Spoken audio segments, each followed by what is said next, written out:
আপনারা সবাই কেমন আছেন? আলহামদুলিল্লাহ। এই যে ভাই জিজ্ঞাসা করলেন যে হুজুর আপনি কেমন আছেন? হযরত মুসা আলাইহিস সালাম, আসেন দ্রুত আসেন। হযরত মুসা আলাইহিস সালাম তিনি তুর পাহাড়ে গেছেন আল্লাহর সাথে কথা বলার জন্য। এখন যাওয়ার পরে আল্লাহ সুবহানাহু ওয়া তাআলা মুসা নবীকে বলছেন, মুসা তুমি কেমন আছো? বুঝতেছেন?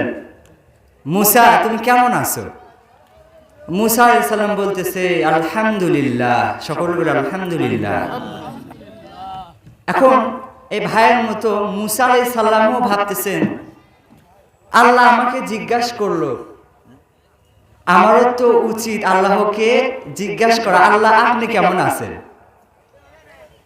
তো মুসা আলাইহিস সালাম আল্লাহকে জিজ্ঞাসা করলেন, আল্লাহ আপনি কেমন আছেন? আলহামদুলিল্লাহ বললেন না? আল্লাহ আপনি কেমন আছেন? এখন বলেন তো আল্লাহ কি উত্তর দিবেন? আল্লাহ কি উত্তর দিবেন যে আলহামদুলিল্লাহ আমিও ভালো আছি? আমার কথা বুঝতেছেন? এই সমস্ত পৃথিবী আল্লাহ সুবহানাহু ওয়া তাআলা সৃষ্টি করছেন, তাহলে আল্লাহ কি বলবেন যে আমি ভালো আছি আলহামদুলিল্লাহ? তো আল্লাহ কি বললেন এটা যদি জানতে চান আপনাকে বয়ানের শেষ পর্যন্ত উপস্থিত থাকতে হবে। থাকবেন তো ইনশাআল্লাহ? প্রধান বক্তার আলোচনা শুনে তারপর এখান থেকে চলে যাব ইনশাআল্লাহ। আজকে আমরা যারা চারিদিকে ঘোরাফেরা করছি সকলে মাহফিলে চলে আসি। আজকে মাহফিলের আলোচ্য বিষয় আমরা কিভাবে আল্লাহকে পাব। বুঝতে পারছেন? আমরা কিভাবে আল্লাহকে পাব, এই বিষয়ে আমি আপনাদের সম্মুখে 4টা পয়েন্ট বলবো, 4টা বিষয়ে কথা বলবো। ইনশাআল্লাহ এই বিষয়গুলো মনে রাখার চেষ্টা করব এবং এইগুলোর উপর আমল করার চেষ্টা করব তো ইনশাআল্লাহ। 1 নাম্বার পয়েন্ট, কিভাবে আমরা আমাদের রবকে পাব। 1 নাম্বার পয়েন্ট, আমাদেরকে you have to purify your heart. আপনাকে আমাকে আমাদের হার্টকে পরিষ্কার করতে হবে। কি করতে হবে?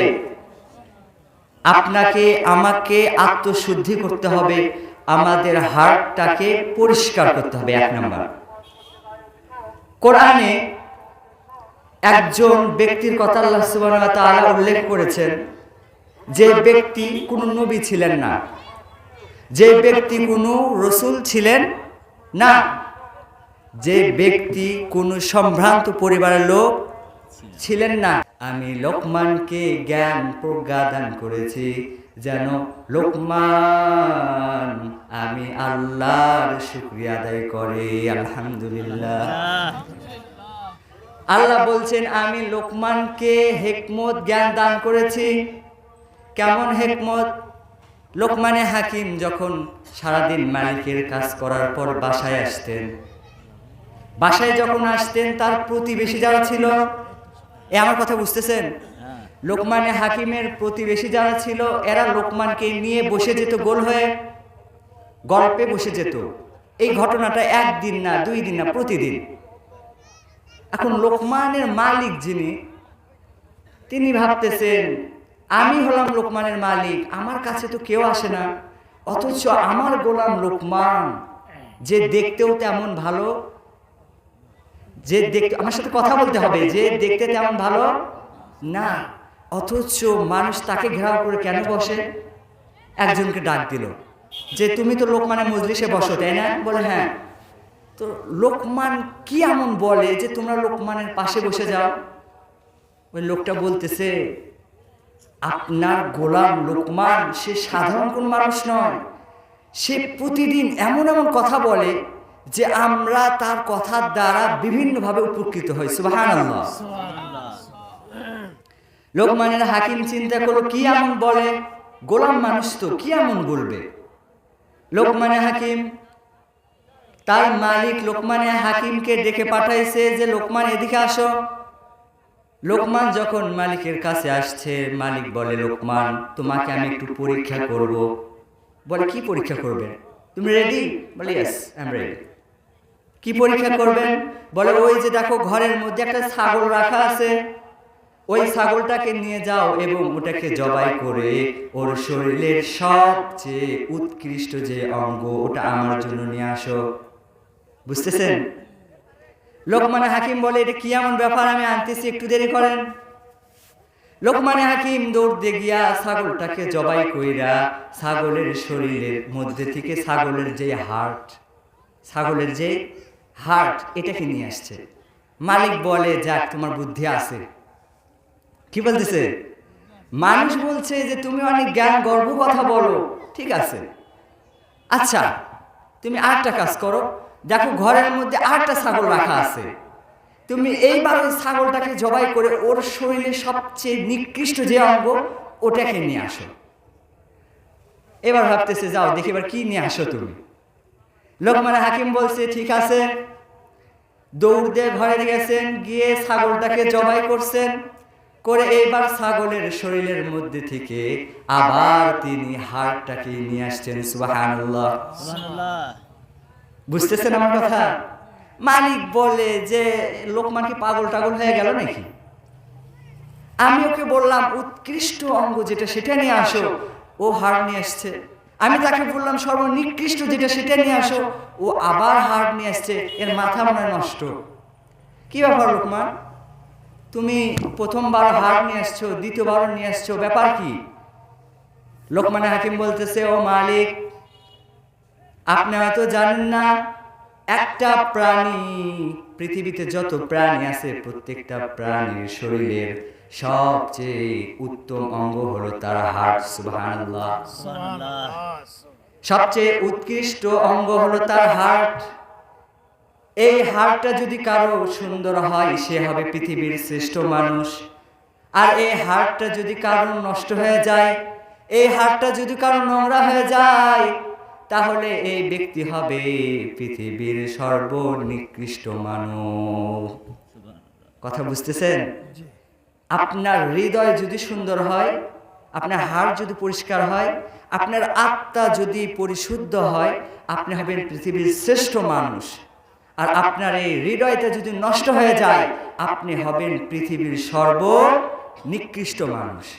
আল্লাহ আমাদের সকলকে হৃদয় ভালো করার তৌফিক দান করুক। সকল বলি আল্লাহুম্মা আমিন। এই যে কথাটা বললাম, প্রথম number, you have to purify your heart. আপনাকে আপনার হার্ট পরিষ্কার করতে হবে। এই হার্ট 3 প্রকার। জোরে বলেন, কয় প্রকার? 3 প্রকার। আমার কথা কি বুঝতেছেন? এই হার্টটা 3 প্রকার। 1 নম্বরে হার্ট হলো সুস্থ heart. 1 number the healthy heart, সুস্থ হৃদয়। 1 নাম্বার। সুস্থ হৃদয়ের মানুষ কারা? সুস্থ হৃদয়ের মানুষ হলো তারা যারা আল্লাহর হুকুম যাদের মানতে ভালো লাগে। সুবহানাল্লাহ। যাদের আল্লাহর হুকুম মানতে ভালো লাগে। আল্লাহ বলেছে আকিমিস সালাহ, নামাজ পড়ো, সে নামাজ পড়বে। আল্লাহ বলেছে ওয়া আতুজ যাকাত, যাকাত দাও, সে যাকাত দিবে, কোনো কৃপণতা করবে না। আল্লাহ বলেছে মদ ছেড়ে দাও, সে মদ খাবে না, ছেড়ে দিবে। আল্লাহ বলেছে সুদ খেও না, সে সুদ খাবে না। আল্লাহ বলেছে যে মহিলাদের দিকে, মেয়েদের দিকে দৃষ্টি দিয়ে তাকায়ও না, সে তাকাবে না। সুস্থ হৃদয়। কথা বুঝতেছেন? 1 নাম্বার সুস্থ হৃদয়। আল্লাহ আমাদের সকলকে সুস্থ হৃদয়ের মানুষের তৌফিক দান করুক। সকল বলি আল্লাহুম্মা আমিন। 1 নাম্বার সুস্থ হৃদয়। দ্বিতীয় নাম্বার হৃদয় হলো অসুস্থ হৃদয়। এ বুঝতেছেন? দ্বিতীয় নাম্বার হৃদয় হলো অসুস্থ হৃদয়। অসুস্থ হৃদয় কারা? অসুস্থ হৃদয় কারা এটা যদি জানতে চান, আজকে এটা কয় সাল? 2024। আর 5 দিন পর না 6 দিন পর হবে 25। আজ থেকে 100 বছর পূর্বে কয় সাল হবে বলেন তো? আজ থেকে 100 বছর পূর্বে কয় সাল ছিল? 1925 সাল, 1924 সাল, আই সর্বনাশ, 1924 সাল। খেয়াল করেন এখানে একটা টুইস্ট আছে। আচ্ছা 1924 সাল, আজ থেকে 100 বছর পূর্বে, এই 100 বছর পূর্বে কি শহীদ জিয়াউর রহমান মেডিকেল কলেজ ছিল? কথা বলেন না, ছিল? ঢাকা মেডিকেল কলেজ ছিল? ছিল না।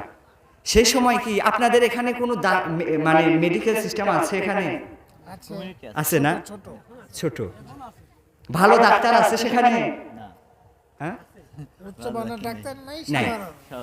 আচ্ছা, ক্লিয়ার নাই তো। তাহলে আজ থেকে 100 বছর পূর্বে কি ভালো ডাক্তার ছিল? তাহলে আজ থেকে 100 বছর পূর্বে মনে করেন একজন মানুষকে সাপে কামড়াইছে। এখন এই ব্যক্তিকে সাপে কামড়াইছে, ডাক্তার ছিল? ভালো ডাক্তার ছিল? ছিল না। তাহলে এই লোকটা যাকে সাপে কামড়াইছে, এ কাকে দেখাবে বলেন তো? সেই সময় ব্যবস্থা ছিল ওঝা। কি ছিল? ওঝা। আমার কথা বুঝেন? সেই সময় ব্যবস্থা ছিল ওঝা।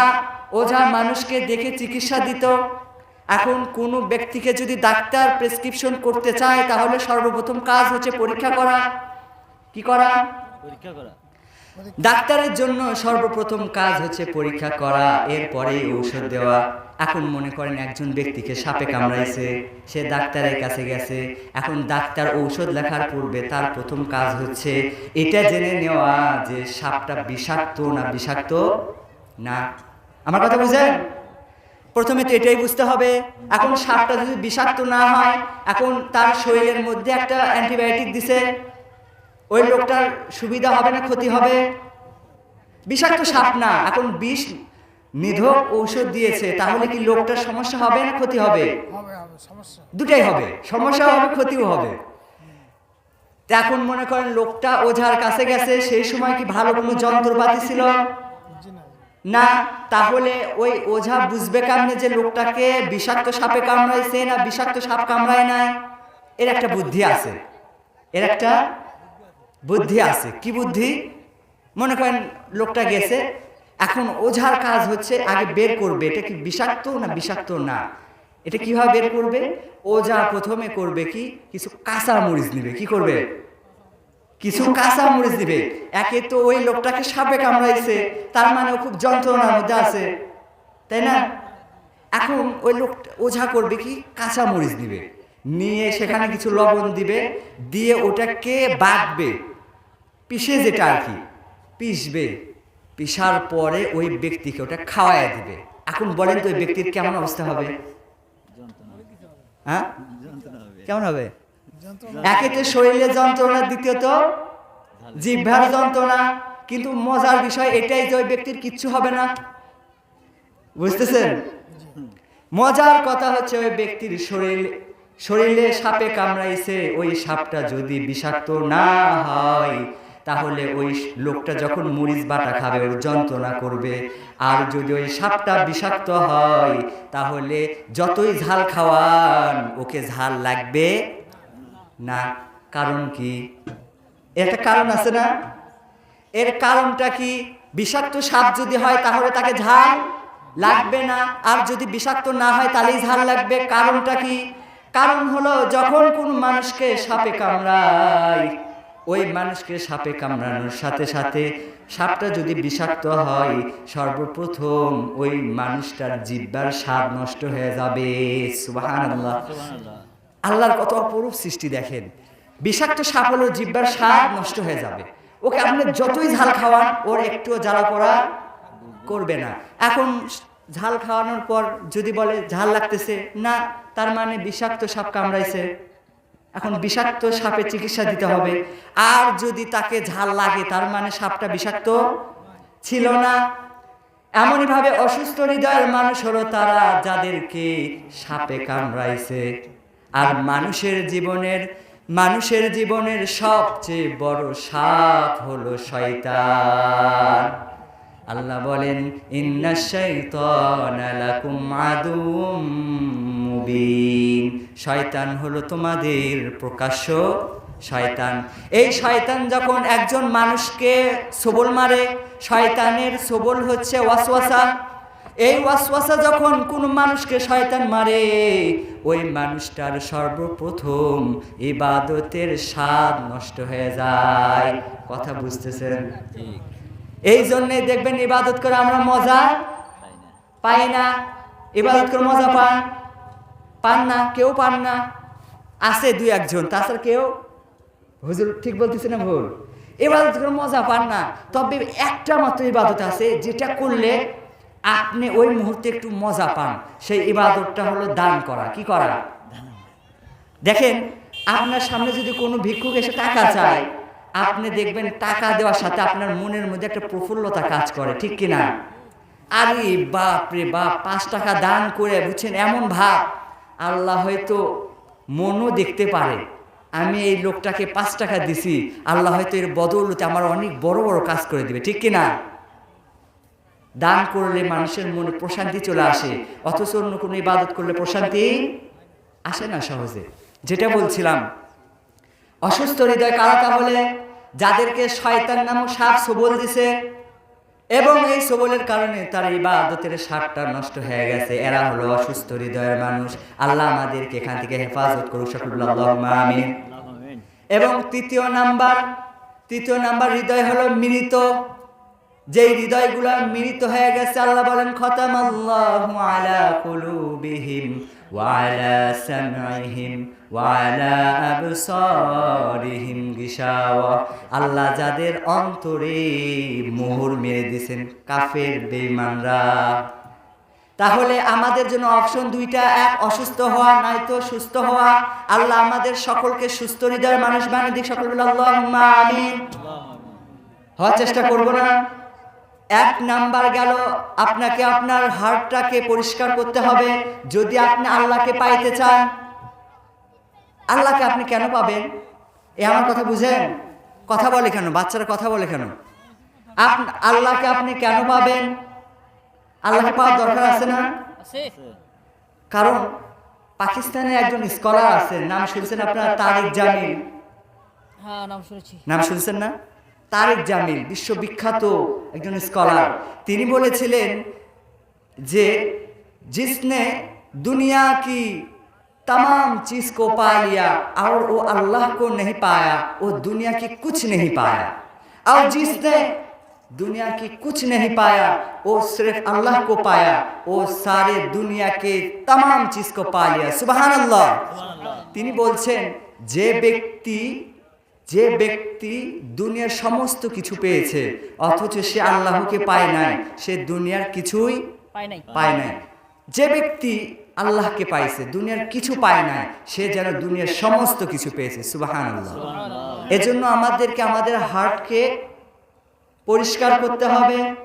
দ্বিতীয় নাম্বার, যদি আপনি আল্লাহকে পাইতে চান, তাহলে দ্বিতীয় নাম্বার হলো, আল্লাহর রাসূল বলেন, আউয়ালু মা ইউহাসাবু বিহিল আবদু ইয়াউমাল কিয়ামাতিস সালাহ। দ্বিতীয় নাম্বারের জিনিস হলো, আল্লাহকে পাইতে চাইলে আপনার সালাতের প্রতি গুরুত্ববান হইতে হবে। সালাত চিনেন? কুরবানির মাংসতে যেটা খায়, চিনেননি?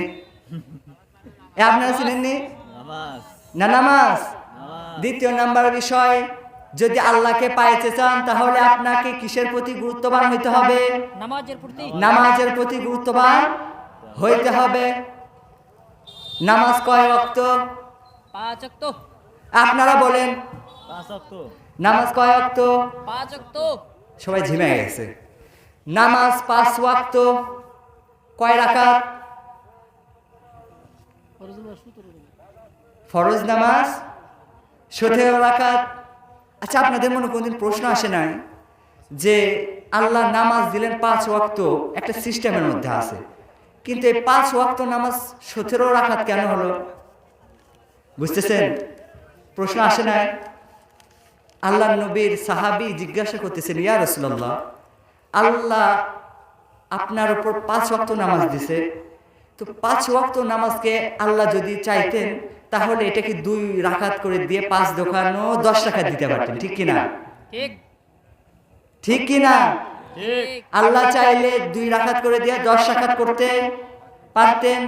আল্লাহ যদি চাইতেন তাহলে 3 রাকাত করে দিয়ে 5 ওয়াক্ত নামাজকে 15 রাকাত দিতে পারতেন। আল্লাহ যদি চাইতেন তাহলে নামাজকে 4 রাকাত করে দিয়ে 4 5 20 রাকাত নামাজ দিতে পারতেন। আল্লাহ যদি চাইতেন 5 রাকাত করে দিয়ে 5 5 25 রাকাত নামাজ করতে দিতে পারতেন। পারতেন কি পারতেন না?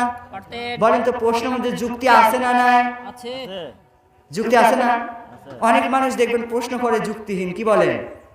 একজন প্রশ্ন করতেছে, হুজুর এদিকে মনোযোগ দেন। একজন প্রশ্ন করতেছে, হুজুর আপনাকে একটা প্রশ্ন করব। আমি বললাম কি বলেন? বললাম অনেক গুরুত্বপূর্ণ প্রশ্ন। আমি বললাম কি প্রশ্ন আপনার গুরুত্বপূর্ণ, একটু বলেন তো দেখি। বলে হুজুর আল্লাহ তো এই গোটা পৃথিবী সৃষ্টি করছে। আমি বললাম হ্যাঁ। বলে আল্লাহ তো আমাদের সকলের বিষয়ে সর্বজ্ঞানী, আল্লাহ সব জানেন। আমি বললাম হ্যাঁ। বলে আল্লাহ তো এটা জানেন যে হুজুর আপনি জান্নাতে যাবেন না জাহান্নামে যাবেন, আল্লাহ তো সব জানে। আমি বললাম হ্যাঁ। বলে হুজুর আপনি মানতেছেন তো আমার কথা? আমি বললাম হ্যাঁ, আমি আপনার কথার সাথে একমত।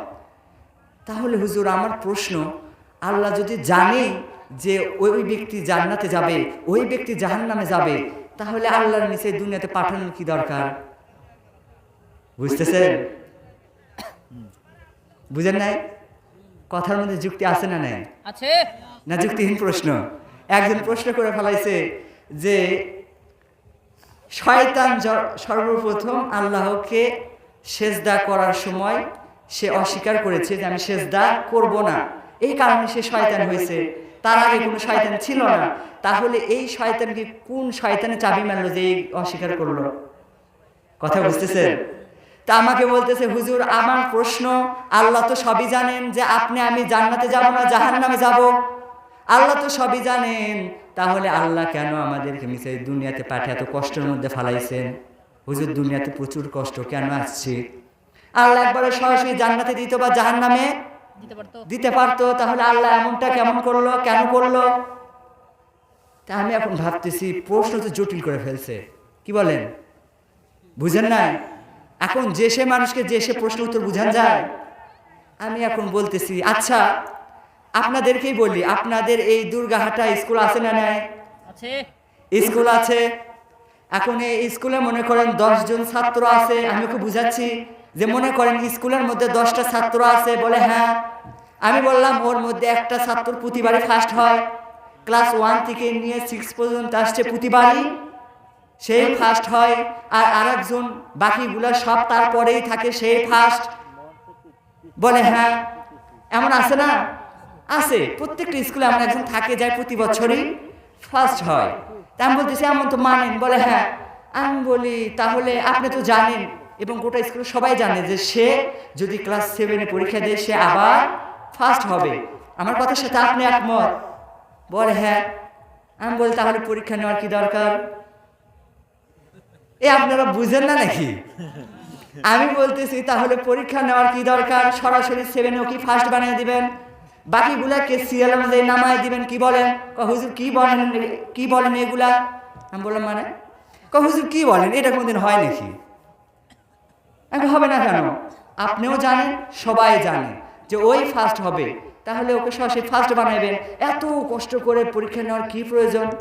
বলে না হুজুর এটা তো হয় না। আমি কই কেন? বলে এটা যদি করি তাহলে আন্দোলন শুরু হয়ে যাবে, ঠিক কিনা? ঠিক কি আন্দোলন হবে? বলে হুজুর বাকিরা বলবে আমরা পরীক্ষা দিলেই তো ফার্স্ট হইতাম। কি কর? আমরা যদি পরীক্ষা দিতাম তাহলে তো আমরা ফার্স্ট হইতাম। মিস এই পরীক্ষা না নিয়ে ওরে ফার্স্ট বানাইলেন, ঠিক না? আর যাই ফার্স্ট হয়েছে সে বলতো আমি তো ফার্স্টই হইতাম, ঝগড়া লাগতো কি লাগতো না? লাগতো আমি বলছি কথা বুঝছেন? কয় হ্যাঁ। আমি কই তো লাইন এবার আসছেন, এবার আমার উত্তর শুনে নেন। যদি আল্লাহ কোনো মানুষকে যদিও জানেন যে এই ব্যক্তি জান্নাতে যাবে ওই ব্যক্তি জাহান্নামে যাবে, আল্লাহ এটা অ্যাডভান্স জেনে গেছেন। যদি আল্লাহ ওই অনুযায়ী কোনো ব্যক্তিকে জান্নাতে দেয় বাকিগুলাকে জাহান্নামে দেয়, তাহলে ঝগড়া লাগবে কি লাগবে না? এ কথা বলেন না কেন? লাগবে এ সবাই একবার তাকবীর দেন তো, লিল্লাহ তাকবীর। আল্লাহু আকবার এই আওয়াজ নেই। আরেকবার আপনাদের মধ্যে থেকে একজন দেখি চিল্লায় দেন তো দেখি। কেউ নাই আমার বাপের বেটা দেখি দেন। আল্লাহু আকবার। লিল্লাহি তাকবীর। আল্লাহু আকবার। লিল্লাহি তাকবীর। আল্লাহু আকবার। আল কোরআনের আলো, আল হাদিসের আলো, লিল্লাহি তাকবীর। আল্লাহু আকবার। তো আমি বলতেছি, আমার কথা এবার ক্লিয়ার বুঝতে পারছেন? আপনারা বুঝছেন? আল্লাহর নবী সাহাবী জিজ্ঞাসা করতেছেন, ইয়া রাসূলুল্লাহ, আল্লাহ 5 ওয়াক্ত নামাজ দিবেন, চাইলে তো 2 রাকাত করে বা 3 রাকাত করে বা 4 রাকাত করে একটা সিস্টেমের মধ্যে রাখতে পারতেন। আল্লাহ তা না করে 17 রাকাত, এটা একটা ব্যাকআপ পানা। আল্লাহ 17 রাকাত কেন দিলেন? ফজরের 2 রাকাত, জোহরের 4, আসরের 4, মাগরিবের 3, এশার 4, এটা কেন করলেন? আল্লাহ রাসূল বলতেছেন, খুব সুন্দর প্রশ্ন করছো, এর উত্তর আল্লাহ আমাকে জানিয়ে দিছেন। কি সেই উত্তর? আল্লাহ রাসূল বলেন, আল্লাহ ফজরের 2 রাকাত নামাজ দিয়েছেন। আল্লাহর নবী আদম আলাইহিস সালাম যখন সর্বপ্রথম দুনিয়াতে আসে, আমি সংক্ষেপে বলতেছি, সময় অল্প। আল্লাহর নবীর সাহাবী জিজ্ঞাসা করলেন কেন? আল্লাহ রাসূল বলতেছেন, হযরত আদম আলাইহিস সালাম যখন সর্বপ্রথম দুনিয়াতে আসে, তিনি দুনিয়াতে আসার পরে দেখেন গোটা দুনিয়াটা অন্ধকার। অন্ধকার দেখলে ভয় করে কি করে না? আদম নবী দেখলেন গোটা দুনিয়া অন্ধকার, আল্লাহ আমাকে অন্ধকার দুনিয়াতে পাঠাইছে। তিনি ভয় পেয়ে গেলেন। সময়টা ছিল সুবহে সাদিকের একটু পূর্বে। তিনি ভয় পেয়ে গেলেন, অস্থির হয়ে গেলেন। এখন তো অন্ধকার, কিছু দেখা যায় না। এখন তো বৈদ্যুতিক বাতি আছে, তখন তো তা ছিল না। তিনি চিন্তিত হয়ে গেলেন, কি ব্যাপার?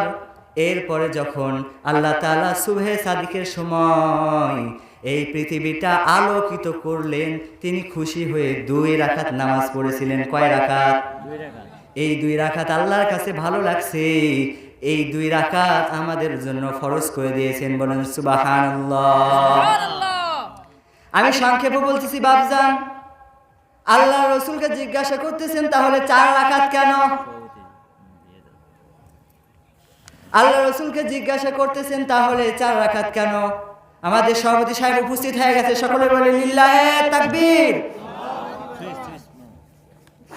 লিল্লাহি তাকবীর। আল্লাহু আকবার। লিল্লাহি তাকবীর। আল্লাহু আকবার। সভাপতি সাহেবের আগমন, শুভেচ্ছার স্বাগতম।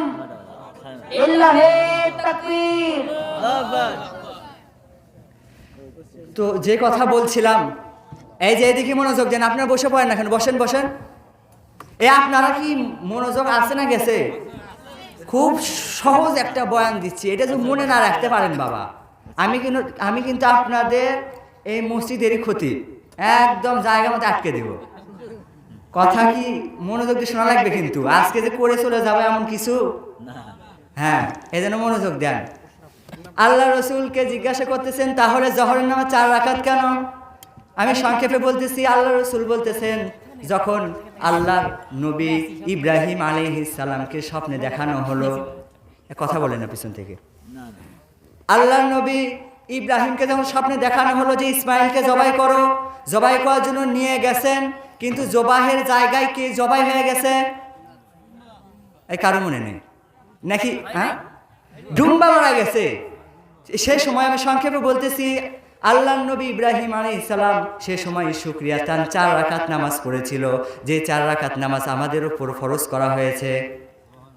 বুঝছেন? 3 নাম্বার, আসরের নামাজ। আসরের নামাজ এটা 4 রাকাত কেন জিজ্ঞাসা করা হলো?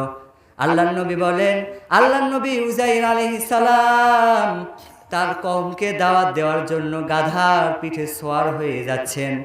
এমন একটা এলাকার উপর দিয়ে যাচ্ছেন, এইদিকে মনোযোগ দেন, এমন একটা এলাকার উপর দিয়ে তিনি যাচ্ছেন যে এলাকা আগের দিনে ভূমিকম্পে গোটা এলাকা তছনছ হয়ে গেছে।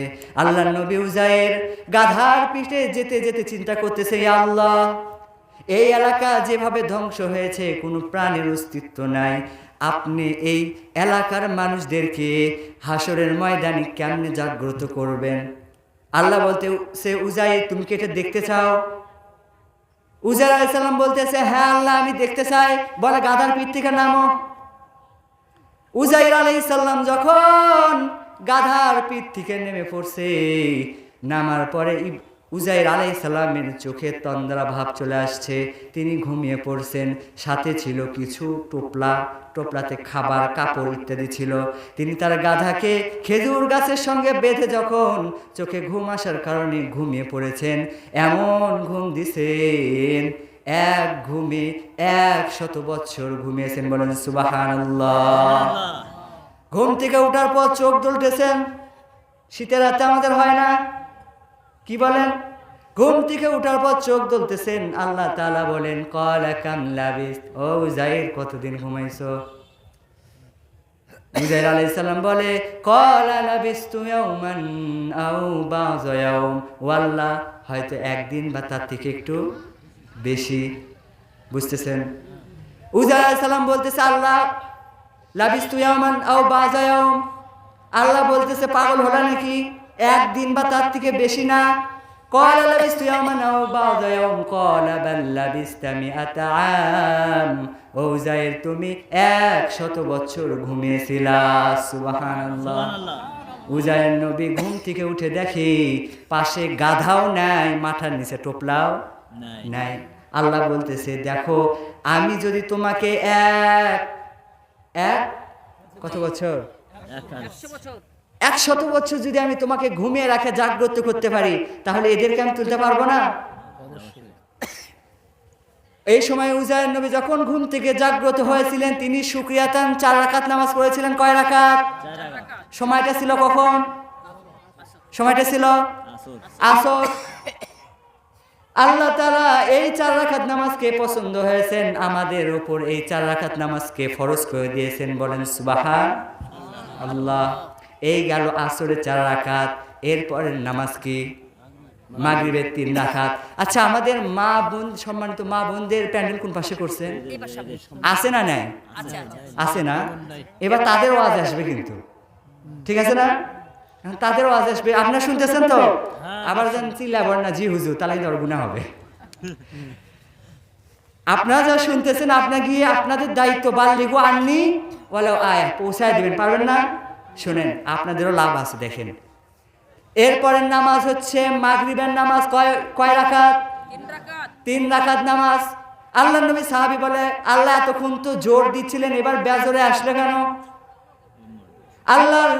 আল্লাহ তাআলার একজন নবী ছিল, নাম হলো ইয়াকুব আলাইহিস সালাম। কি নাম?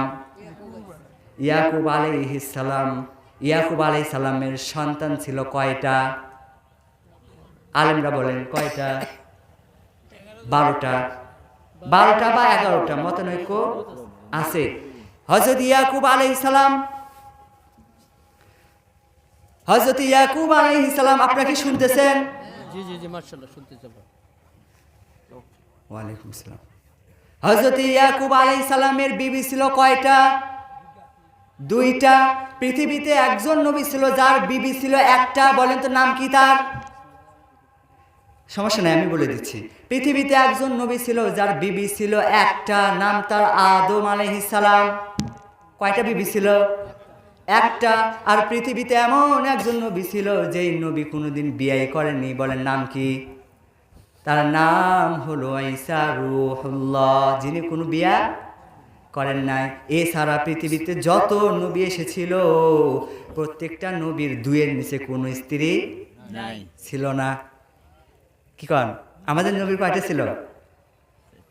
তো পৃথিবীতে কোন নবীর 2-এর নিচে ছিল না, খালি একজনের ছিল একটা, আরেকজনের ছিলই না, বাকি সবগুলো 2-এর ওপর। তো ইয়াকুব আলাইহিস সালাম একদিন ব্যথিত মনে বসে বসে ভাবতেছেন যে আমার সন্তান 11টা বা 12টা, এর মধ্যে 2টা সন্তান ভালো, একজন বুনিয়ামিন আর একজন হলো ইউসুফ, বাকিগুলা সবগুলাই বদমাইশের আটি। বুঝতেছেন? তিনি মনের দুঃখে ভাবতেছেন আমার এই একটা সন্তান ভালো, বাকিগুলা খারাপ কেন? এখানে আপনাকে বুঝতে হবে, আওয়াজ আসছে ইয়াকুব, এটা তোমার চিন্তার কারণ না, এটা তোমার চিন্তার কারণ না, এটা তোমার দোষে হয় না, এটা হয়েছে মায়ের দোষে। কার দোষে? সন্তান খারাপ হয় কার দোষে? কথা নাই কেন? কার দোষে? মায়ের দোষে খারাপ হয়। কার দোষে? বাবাদের দোষে? হয় না, সন্তান খারাপ হয় মায়ের দোষে। এই জন্য আমার মাদেরকে বলবো, ভালো যদি হন আপনার সন্তান ভালো বানিয়ে দিবেন কে? আল্লাহ। আপনাকে ভালো হইতে হবে, আপনাকে দ্বীনের প্রত্যেকটা হুকুম মানতে হবে, আপনাকে দ্বীন পরিপূর্ণ মানতে হবে, আল্লাহর হুকুম মানতে হবে। যদি এগুলা মেনটেন করতে পারেন, আপনাকে ইউসুফ আলাইহিস সালামের মতো সন্তান দান করবেন কে? আপনাকে ভালো হইতে হবে। দেখেন, এই যারা আমরা ছেলে মানুষ আছি না, এই যে আমরা যে ছেলে মানুষ, আমরা ছেলে হয়ে গর্বিত না মন খারাপ? দেখ কারো মুখে আওয়াজ নাই, মন খারাপ? এ জোরে বলেন, মন খারাপ না খুশি? ছেলে হওয়াতে খুশি না মন খারাপ? খুশি। আলহামদুলিল্লাহ। এখন আলহামদুলিল্লাহ। এখন বলেন, ছেলে আর মেয়ে দুটার মধ্যে কষ্ট কার বেশি? ছেলেদের বেশি কষ্ট, মেয়েদের কষ্ট বেশি। কিছু মনে করেন না, কষ্ট কার বেশি? ছেলেদের কষ্ট বেশি। আমার কথা মন খারাপ করতেছেন আপনারা? আমি বোঝানোর জন্য বলতেছি, কষ্ট ছেলেদের বেশি। এই যে হলেন না, এই হয় আপনি যখন দুনিয়াতে আসলেন, এরপর থেকে আপনার টেনশন শুরু। এই লেখাপড়া করো, 10-12 বছর 14 বছর করো, লেখাপড়া না করলে কামলা দাও, না হয়তো কোথাও কাজ করো, আপনার কাঁধের ওপর সংসারের দায়িত্ব আছে না নাই? আছে। তাহলে কষ্ট কার বেশি? ছেলেদের। আর মেয়ে হইলে কি 15-16 বছর হলে বিয়ে দিয়ে দিল, কামাই করে আনবে, রান্না বাড়ি করবো আর খাও, কি বলেন? এই অবস্থা না আমাদের? আল্লাহ রসুল বলেন যে ছেলেদের চাইতে মেয়েদের জান্নাতে যাওয়া সবচেয়ে বেশি সহজ, বলে সুবহানাল্লাহ। মেয়েদের জান্নাতে যাওয়া বেশি সহজ। একটা মেয়ে যদি কয়টা হুকুম পালন করে? 4টা। একটা মেয়ে যদি 4টা কাজ করে, এমন যদি শুনেন, বাসাতে গিয়ে বিবিদেরকে শোনাতে পারবেন না? হ্যাঁ, খুব জোরে দেখেন, আপনাদের লাভ আছে। 4টা হুকুম যদি পালন করে, এই 4টা হুকুম পালন করলে সে জান্নাতে যাবে, এটা তার জন্য সহজ করে দিবেন কে? আল্লাহ। 4টা হুকুম কি? আল্লাহ রসুল বলেন, একটা মেয়ে, 1 নাম্বার, একটা মেয়ে যদি 5 ওয়াক্ত নামাজ পড়ে, 1 নাম্বার। কঠিন না সহজ? 5 ওয়াক্ত নামাজ তো পড়াই লাগে, কি কন, তাই না? একটা মেয়ে যদি নামাজ পড়ে 1 নাম্বার। 2 নাম্বার, আল্লাহ রোজা ফরজ করেছেন, একটা মেয়ে যদি প্রতি রমজানে রোজা রাখে, সহজ না কঠিন? আমরাও রাখি, ওরাও রাখে, সহজ না কঠিন? সেই সহজ না? আপনাদের কাছে সহজ না কঠিন? তো পড়েন না কেন? নামাজ সহজ না কঠিন? আই দেখ, আর কথা নেই, আলসে আলসে। সহজ না কঠিন? মাশাআল্লাহ, অসাধারণ অ্যান্সার করছেন। যাই পড়ে তার কাছে সহজ, আর যাই পড়ে না কঠিন। তার কাছে কঠিন। একটা মেয়ে যদি নামাজ পড়ে, 2 নাম্বার রোজা রাখে, কয়টা কাজ? 2টা হইল। 3 নাম্বার, দেখেন আপনাদের লাভ আছে, 3 নাম্বারের কাজ হলো যদি স্বামীর হুকুম পালন করে, জান্নাতে দিবেন কে? আল্লাহ। হুকুম যদি অপালন করে, বাবা অমান্য করে, তাহলে আবার লাভ নেই। বাড়িতে গিয়ে এই ওয়াজটা শোনাবেন, ঠিক আছে? পারবেন না? ইনশাআল্লাহ। এটাও পারবেন না? পারবেন না? ইনশাআল্লাহ। এ অনেকে হয়তো বিয়া টিয়া করেনি, এই জন্য বলতেছে না। আমার পিছনে এনারা বিয়ে করছে, আচ্ছা যাই হোক। তো স্বামীর হুকুম যদি না পালন করে, বাবা লাভ নেই। স্বামীর যেটা জায়েজ, যেগুলো বিষয় জায়েজ, এই হুকুমগুলো পালন করতে হবে। আল্লাহ রসুল বলছেন পালন করতে হবে। 3 নাম্বার। 4 নাম্বার হলো, যদি কোনো মেয়ে তার লজ্জাস্থানের হেফাজত করে, জান্নাতে দিবেন কে? জান্নাতে দিবেন। স্বামী বাসায় নাই, বউ অন্য জায়গায় ইটিস পিটিস করতেছে, হেফাজত হলো না? হলো না? হ্যাঁ, এখনকার তো আহা কি অবস্থা। এখনকার যে বোরকাগুলো পরে, মনে নিয়েন না কিছু মুরব্বীরা, বোরকা যেটা পরে, পর্দা হয় কি হয় না? হয় না। এগুলো পর্দা করেও যা, না করাও তা। মনে করেন একজন ব্যক্তি কলার গাছে কলা ধরছে, এ বুঝেন, এখন কলা ধরছে, সে কলা মনে করেন 2 হালি কলা, সাপোজ বোঝানোর জন্য বলতেছি, 2 হালি কলা বাজারে নিয়ে গেছেন বিক্রি করার জন্য, বুঝতেছেন? এখন বাজারে যাওয়ার পরে সে করছে কি, একটু অ্যাডভান্স বুদ্ধি তার, বুঝছেন? সে 1 হালি কলা 4টে ছিলছে, আর 4টা ছলা সহ রেখে দিছে, দিয়ে এখন সামনে রাখছে, এখন সামনে রেখে দিছে বিক্রি করার জন্য। এখন মনে করেন আমাদের মধ্যে একজন ক্রেতা ওখানে গেছে কেনার জন্য, যাওয়ার পর এখন বলেন তো দাম কেমনে করবে? সেলা করা কয় টাকা হালি? কয় টাকা? কলা কি বলে, হালি না কি বলে? হালি বলে। তো বলতেছে কলা কয় টাকা হালি, তাই তো বলবে। এখন যেটা অশিলা সেটা, এখন শিলা কলার কাছে আসে কি তাই বলবে যে কলা কয় টাকা হালি? তা বলবে না কেন? ওর দাম কমে গেছে। এখন বলবে যে ভাই শিলা কলা কয় টাকা হালি? এত, মনে করেন 20 টাকা হালি। অশিলা কয় টাকা কেজি? মাথা খারাপ হচ্ছে নাকি? কয় কেন কেজি কেন দিব ভাই, এটাও 20 টাকা হালি। এখন এই লোকটা বলেন তো গাল দিবে না? কেন গাল দিবে? যে ভাই শিলা কলার দাম কোনদিন এত হয় নাকি, তাই বলবে না? এখন দোকানদার বলতেছে যে ভাই কলা যেটা, এটা আপনি খান কেমনি, শিলা খান না অশিলা খান? জোরে বলেন, কথা কয় না বলে। শিলা খাই। তে ভাই আপনার কাজ তো আমি আগেই করে দিছি, সহজ করে দিছি, আপনি খালি নিবেন আর খাবেন, ঠিক কিনা? তখন দোকানদার কি কবে? যাই ক্রেতা তাই কি কবে? যে আমার কলা আমি ছিলমু, তুই কে? এ বুঝতেছেন না? অসুবিধা হচ্ছে? আমি কি ঠিক বললাম না ভুল? আমার কলা আমি শিলা খাবো, তুই শিলার কে? আমি ছিলবো, ঠিক না? তাহলে আমাদের মা বোন যারা আছেন, মনে কিছু নিয়েন না, যার কলা তাই ছিলবে, আরেকজন কেন? কি বলেন? বুঝাতে পারবেন না? আপনাদের এলাকায় কি আর অশিলা কলা ঘুরবে? হ্যাঁ, একদম জায়গা মতো সাইজ করা লাগবে। কি করা লাগবে? জায়গা মতো সাইজ করা লাগবে। অশিলা করা জায়গা নেই। দেখেন, আপনাদের মেয়েদের জন্য জান্নাতে যাওয়া সহজ। কয়টা হুকুম? 4টা। আমরা তো পালনই করি না। আমার সময় আছে কতক্ষণ? শেষের দিকে না, আমি একটু বলি, আপনারা কি বিরক্ত হচ্ছেন? ঠিক আছে না? এরপর দেখেন, মেয়েদের জন্য জান্নাতে যাওয়া সহজ। পর্দা করার দরকার আছে না নাই?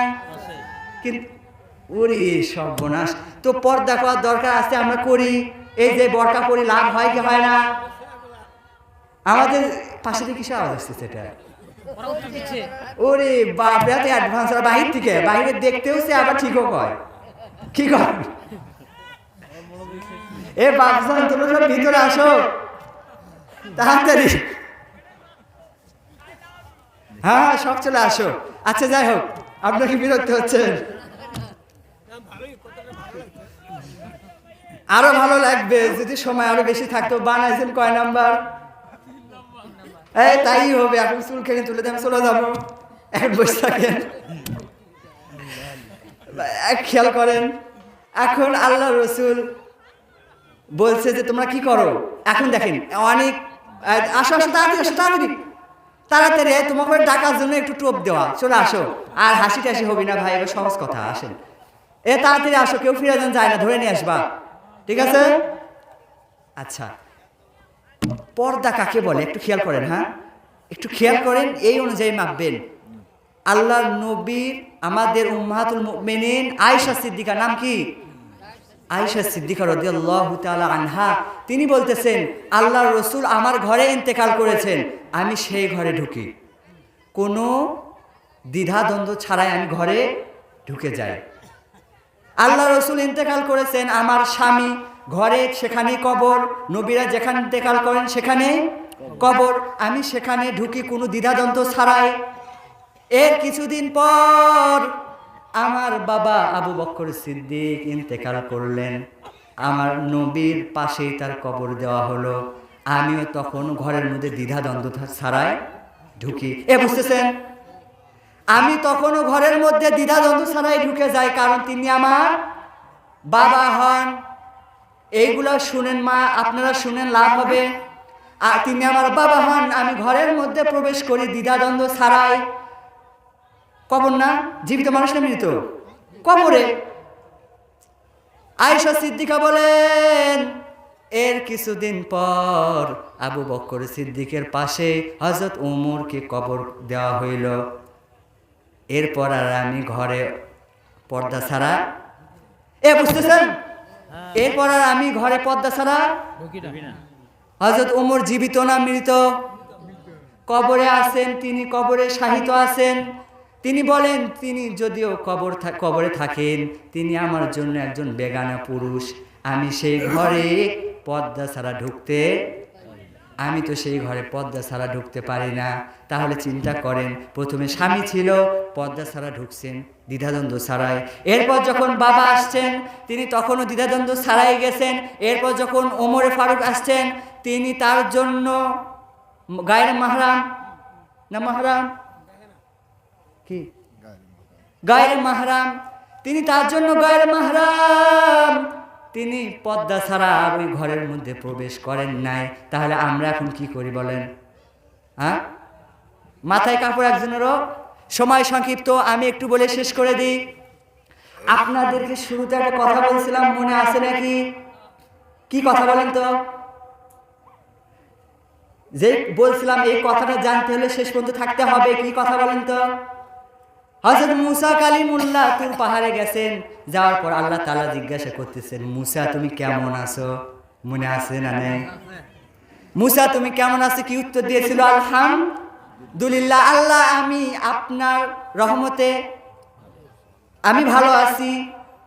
এরপর আল্লাহ তাআলা আমাকে যেমন ভাই বলছিল, হুজুর আপনি কেমন আছেন, এটাকে বলে শিষ্টাচার। একজন যদি জিজ্ঞাসা করে, আপনার জন্য জিজ্ঞাসা করার প্রয়োজন কিনা?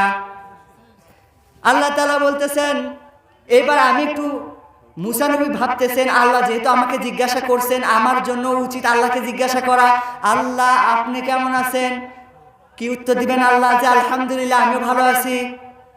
হ্যাঁ, তা তো উত্তর দিবেন না, কারণ আল্লাহ তো, আল্লাহ কোনদিন বলবা যে আমি আল্লাহর রহমতে ভালো আছি হলো?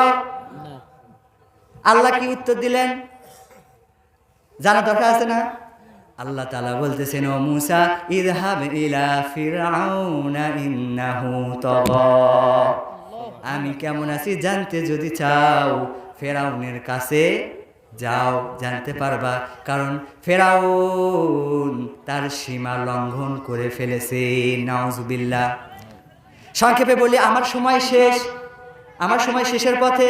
মুসা নবী যখন আল্লাহ কেমন আছে জানার জন্য ফেরাউনের কাছে গেছেন, যায় দেখে ফেরাউন জিকির করতেছে আনা রাব্বুকুমুল আ'লা।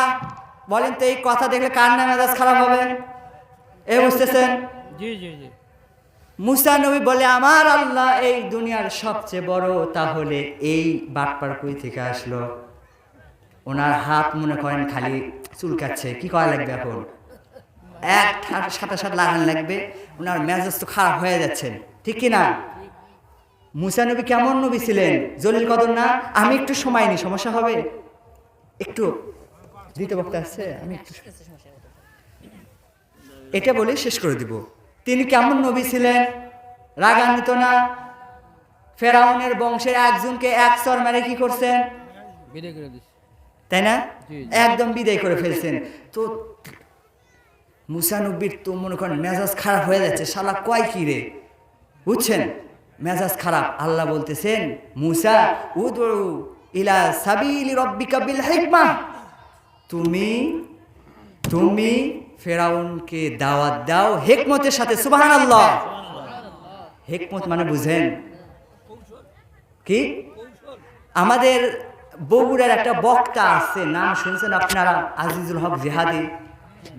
হ্যাঁ, নাম শুনছেন, দেখছেন তাই না? আপনারা জানেন না? শুনছেন তাই না? আমার বাসার পাশে তিনি একবার মাহফিলে আসছিলেন, বুঝছেন? আমি এরপরে শুনছি, এবং বাসার পাশে আসছে যেহেতু, এটা মনে করেন স্বাধীনতার আগে, বুঝছেন তো? এই মুরব্বী চোখ বড় করছেন, স্বাধীনতা মানে এই তো এই স্বাধীনতা যেটা, হ্যাঁ হ্যাঁ 5 আগস্ট, হ্যাঁ এই স্বাধীনতার আগে। তো তিনি যখন আসছেন, আসার পরে ওনার একটা নিয়ম, উনি মাহফিলে আসেন, এসে বয়ান করার পরে দোয়া যখন শুরু হয়, গোটা এলাকার লাইট অফ, কি হয়? গোটা এলাকার লাইট অফ করে, লাইট যখন আসে দেখে দোয়া হচ্ছে ঠিকই, বক্তা নাই। 4-5 কিলোমিটার যখন চলে যায়, ফোন করে কয় কি অবস্থা? বক্তা ফোন করে কমিটিকে বলে কি অবস্থা? কয় হুজুর পুলিশ আসছিল। পুলিশ ধরতে পারছে? নাই। তিনি অনেক মাহফিলে ফোন রেখে চলে গেছেন, মাহফিলে মোনাজাত রেকর্ড করে দিয়ে রাখে, হুজুর আউট। এ বুঝতেছেন? একজন জিজ্ঞাসা করলো, হুজুর আপনি যখন ওয়াজ করার জন্য আসেন তখন তো প্রোটোকল দিয়ে সিংহের মতো আসেন, ঠিক কিনা? যখন আসে প্রধান বক্তার আগমন, গোটা এলাকা গরম না? আপনি যখন আসেন বাঘের মতো, যাওয়ার সময় দেখি যান বিলালের মতো। এ বুঝতেছেন? জি জি জি হুজুর আপনি আসেন বাঘের মতো, কিন্তু যাওয়ার সময় দেখি আপনার কোনো খবর নাই, কেউ দেখতে পারে না, কি ব্যাপার? আজিজুল হক জিহাদি বলে, আমি চোরের মতো পলাই না বাবা, একটু হিকমত অবলম্বন করি। বুঝতেছেন? আমি কি করি? হিকমত অবলম্বন করি। আমি শেষ করে দিচ্ছি। মুসা আলাইহিস সালাম যখন এই অবস্থা দেখলেন, আল্লাহ বললেন দাওয়াত দাও। এরপর ঘটনা আমরা জানি, আমি শেষ করে দিচ্ছি। এরপরে মুসা আলাইহিস সালাম যখন, দ্বিতীয় বক্তা কি আসছে না আসে নাই? কত দেরিতে আসে? আমি কি এখনই শেষ করবো না উনি আসলে শেষ করবো? আচ্ছা, তো মুসা আলাইহিস সালাম যখন নীল নদ পার হয়েছিলেন, লাইনে আছেন তো? মুসা আলাইহিস সালাম যখন নীল নদ পার হয়েছে, ফেরাউন যখন ডুবে গেছে, এই সময় তিনি শুকরিয়াতেন খুশি হয়ে চার রাকাত নামাজ পড়েছিল। বলেন সুবহানাল্লাহ। আল্লাহর নবী বলেন, এই 4 রাকাত আমি খুশি হইয়া উম্মতে মুহাম্মাদের উপর দান করেছি। বলেন সুবহানাল্লাহ। আল্লাহ আমাদেরকে নামাজ দিয়েছেন। আমি যে বিষয়গুলোর উপর কথা বলতে চেয়েছিলাম, আপনি যদি আল্লাহকে পেতে চান তাহলে সর্বপ্রথম আপনার কি করতে হবে? আপনার হার্টটাকে পরিষ্কার করতে হবে। মনে আছে তো? আমি সামারি বলছি, আপনার হার্টটাকে পরিষ্কার করতে হবে। তাহলে 1 নাম্বার আত্মশুদ্ধি করতে হবে, এটা ছাড়া কোনো উপায় নাই। দ্বিতীয় নাম্বার, আপনাকে নামাজ পড়তে হবে। কি করতে হবে? আপনাকে নামাজ পড়তে হবে। আল্লাহ সুবহানাহু ওয়া তাআলা আমাদেরকে, এই যে এতক্ষণ ধরে সুবহানাল্লাহ আলহামদুলিল্লাহ বললেন না, কয়বার বলছেন? অনেক কয়বার বলেন নাই? আবার বলেন তো সুবহানাল্লাহ। এই সুবহানাল্লাহ যে বললেন, এটার কোনোই দাম নেই। কথা বুঝতেছেন? এটার কোনোই দাম নেই যদি আপনার নামাজ ঠিক না থাকে। যদি আপনার নামাজ না ঠিক থাকে, এইগুলো দিয়ে কিছুই হবে না। এজন্য আপনি যত ইবাদত করেন, আগে নামাজ রাখতে হবে ঠিক, কারণ সর্বপ্রথম হিসাব হবে আপনার নামাজের। আল্লাহ তাআলা আমাদেরকে 5 ওয়াক্ত নামাজ আদায় করার তৌফিক দান করুক। সকলে বলি আল্লাহুম্মা আমিন। হ্যাঁ, লাগিয়ে দেন। সকলে আল্লাহুম্মা আমিন। ওয়া আখির দাওয়ানা আলহামদুলিল্লাহি রাব্বিল আলামিন।